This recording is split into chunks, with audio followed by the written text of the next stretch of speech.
نہیں بلکہ جو حسین کے چاہنے والے ہیں، جو حسین کے ماننے والے ہیں، جو حسین کی آل بیت سے ہیں، جو حسین سے محبت کرنے والے ہیں۔ فرمایا جب تم بھی ان سے محبت کرو گے، حسین کی آل سے محبت کرو گے، حسین کی اولاد سے محبت کرو گے، امام زین العابدین سے محبت کرو گے، امام باقر سے محبت کرو گے، امام جعفر سے محبت کرو گے، امام حسن عسکری سے محبت کرو گے، امام مہدی سے محبت کرو گے۔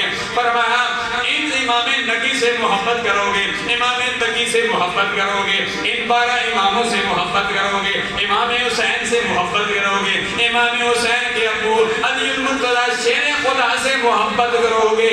فرمایا جب تم ان سے محبت کرو گے تمہیں صلہ کیا ملے گا؟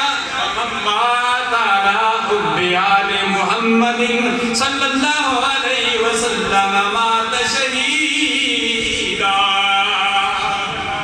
فرمایا میں تمہیں شہادت کے مرتبہ پر فائز کروں گا۔ فرمایا جب تم دنیا سے جاؤ گے، فرمایا دنیا میں جانے کے بعد میں فرشتوں سے فرماؤں گا، اے فرشتوں یہ وہ شخص ہے جو میرے نبی کی آل سے، جو علی المرتضی کی اولاد سے، امام حسین کی اولاد سے محبت کیا کرتا تھا۔ اس محبت کی بنا پر اے فرشتوں لکھ دو یہ دنیا سے گیا تو شہادت کی موت سے دنیا سے چلا گیا ہے۔